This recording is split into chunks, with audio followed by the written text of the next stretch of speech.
तो क्या मैं लिख दूं अपने ना लिख पाने पर ही कविता, या मेरे कवि होने की इतनी ही थी उत्तरजीविता। थॉट्स बहुत हैं मन में मेरे, लेकिन थॉट सारे कंट्रोवर्शियल हैं। रूठी हुई हूं सबसे मैं, इसलिए गुस्सा रखा कॉन्फिडेंशियल है। पन्नों पे मेरे शब्द हैं हार्ड, लेकिन पोस्ट करने से डर जाती हूँ, इसलिए कभी पेड़ पक्षी और प्यार के बारे में कुछ आलतू फालतू सा लिख के चुपके से सुमड़ी में निकल जाती हूँ। फिर लगता है क्या मेरा सारा जीवन यूं ही व्यर्थ हो जाएगा? क्या इतना डर जाऊंगी मैं कि दम मेरा घुट जाएगा? क्या है ना कि मैं भीड़ में चुप रहने वाली आवाज बनी मेरी कविता, खाली पन्नों के सन्नाटों में शोर करे मेरी कविता। कितने सारे सच बोल दिए पहनाकर कविता की चादर, जो सच सारे पर्दों में थे बेशर्म हुए कविता में आकर।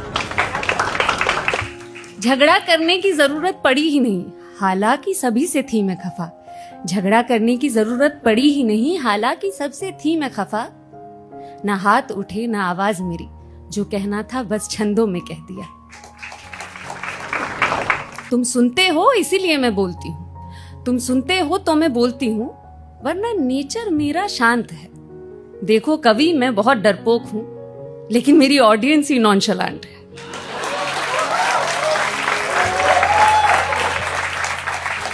तुम न सुनते रैंट मेरा तो मैं ना थी लिखने वाली, तुम ये समझो आज तुमने जान मेरी ही बचा ली। कोपल। तुम न सुनते रैंट मेरा तो मैं ना थी लिखने वाली, तुम ये समझो तुमने मेरी जान ही बिल्कुल बचा ली। हाँ, ऑडियंस होती है अंधेरे में, हम पर ये रोशनी ही सही, लेकिन तुम नहीं तो मैं नहीं कविता भी नहीं। और अब बहुत ज्यादा अहम है आप, क्योंकि अब तो सुना है बहुत आसान हो गया है लिखना, बस प्रॉम्प्ट ही तो देना है। कंप्यूटराइज्ड कस्टमाइज्ड कविताएं लिखकर एआई भी तो देता है।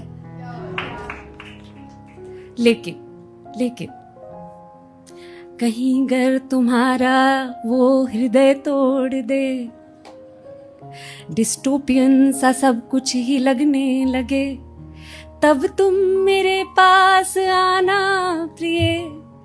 मेरी कलम चली है चलती ही रहेगी तुम्हारे लिए।